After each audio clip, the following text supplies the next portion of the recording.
કાફિયા મેળવીને લખી દેવું એને શેર કહેવાય.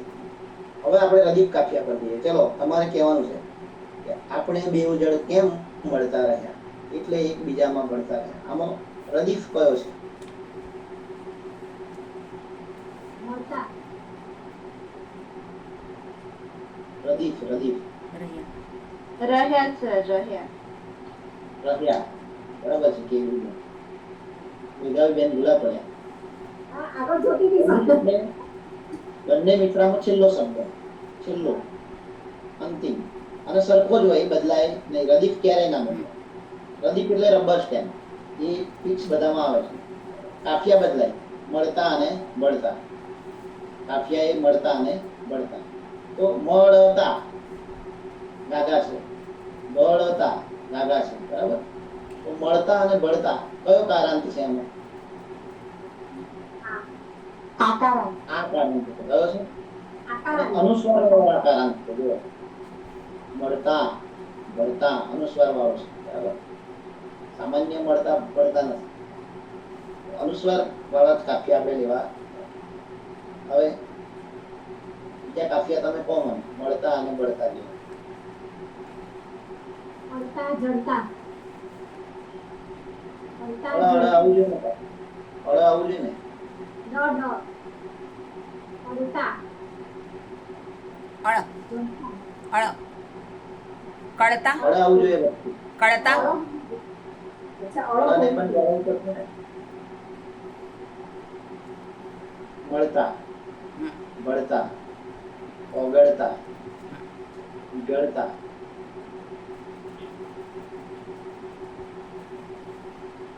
બરાબર. આવી રીતે ના લેવું હોય તો આપણે એક કાફિયો બદલી નાખીએ. રઝળતા. આ શું પાછું બેન? રજળ રઝળતા નહીં તો રઝળતા. બરાબર. હા. રઝળતા. બરાબર. બરાબર. રઝળતા. સળવળતા છે પણ એ કાફિયામાં નહીં બેસે, એનો હા. ડાળ તૂટી જાય. હમ.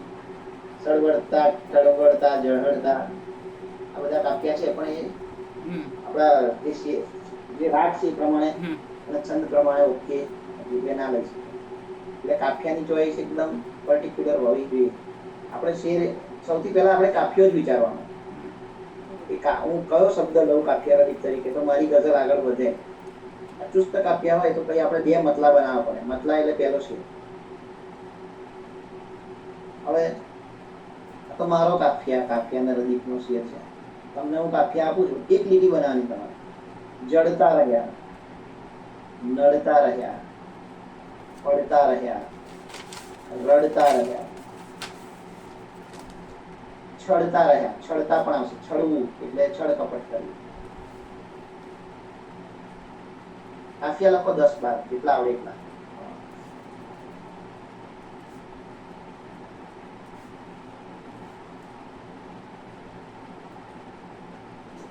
એનો બારછું લખી નહીં શકું પણ ગળતા વળતા ચડતા છળતા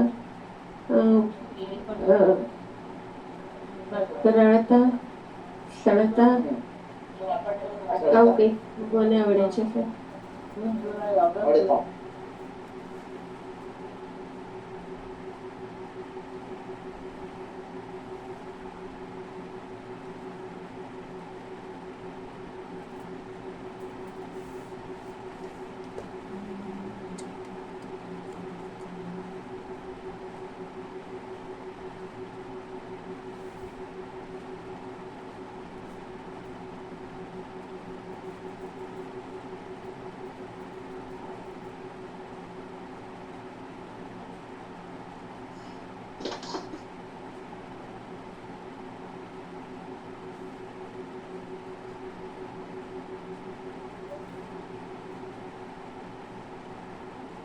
બહુ બધા કાફિયા આમાં તો મળી જાય.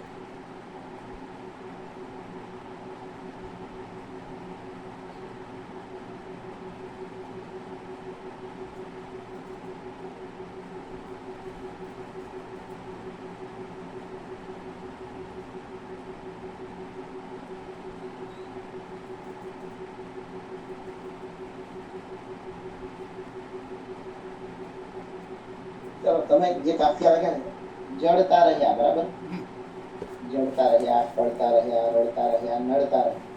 નડતા રહ્યા પર આપણે વિચારીએ. તમારે અલ્પાબેન નડતા રહ્યા પર લખવાનું છે એક લાઈન. તમારે પડતા રહ્યા મેઘાવીબેન. પડતા રહે. કેવરીબેન રડતા રહ્યા, રડતા રહ્યા. એના પર એક લાઈન બનાવવાની. ડોક્ટર શીતલબેન તમે કોઈ એક શબ્દ પકડી લો. હસતા રહ્યા, કોઈ પણ હસતા રહ્યા. ચાલો તમે હસો છો તો હસતા રહ્યા. ચિતનાબેન તમે પણ કોઈ પણ એક શબ્દ લઈ લો. વળતા રહ્યા, લડતા રહ્યા, એવું પણ થશે. લડતા રહ્યા. હવે સમજી લો કેવી રીતે બને. ગાલ ગા, ગાલ ગા, ગાલ હસતા રહ્યા. આવું થશે. ગાલ ગા, ગાલ ગા, ગાલ રડતા રહ્યા. ગાલ હસતા રહ્યા અને ગાલ રડતા રહ્યા. એવું થશે. તમારે આગળના અક્ષરો સેટ કરવાના. હસતા રહ્યા તો શું, કેમ હસતા રહ્યા? રડતા રહ્યા તો કેમ રડતા રહ્યા?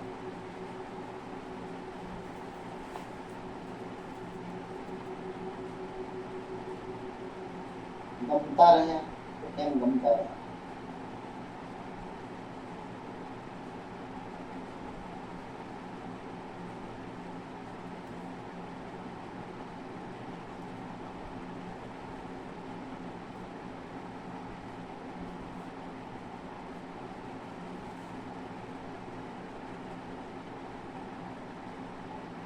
અઘરું પડે છે ને?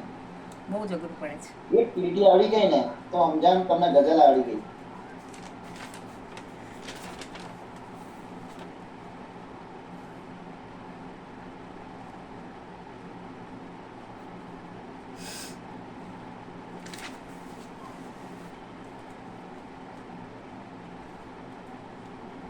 સર મેં લખી દીધું. સરસ, બોલો.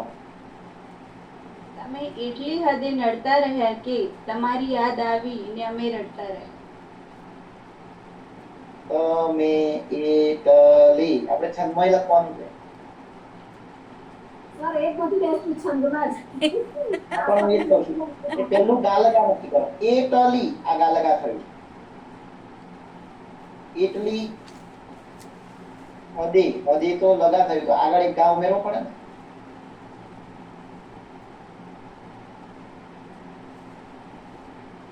એટલી તો હદે આપ નડતા રહ્યા. વીરુબેન સમજાય? એટલી તો હદે આપ નડતા રહ્યા. તમે ને બદલે આપ લઈ લેવાનું એટલે ગાલ થઈ જાય.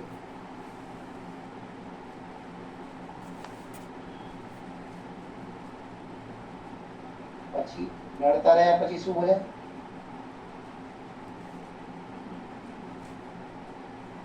તમારી યાદ આવી ને અમે રડતા રહ્યા. ચલો, તમારી એટલે શું માપ થાય? લ ગા ગા થઈ જાય. આપણે ગાલ ગા લેવાનું. આપની યાદ ચાલે. આપની આપની થઈ જાય. આપની ચાલે. આપની યાદ આવી તો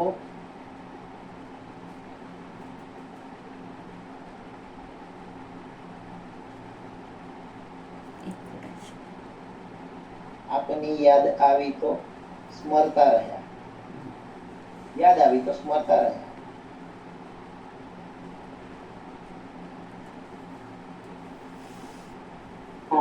સાહેબ મને આખું પેલા કહો તો કે ગાલગા ગાલગા કઈ રીતે લેવાનું છે?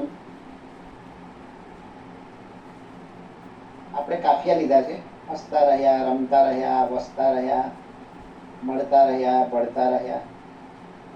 ગાલ ગા, ગાલ ગા, ગાલ હસતા રહ્યા.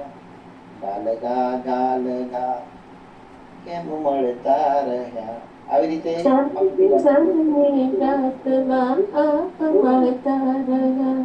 ચાંદની રાતમાં આપ મળતા રહ્યા. જો આને મિશ્ર કહેવાય. સરસ મિશ્ર બને. ચાંદની રાતને આપ કહી રહ્યા. હિન્દીમાં થઈ જાય. રાતમાં આપ મળતા રહ્યા.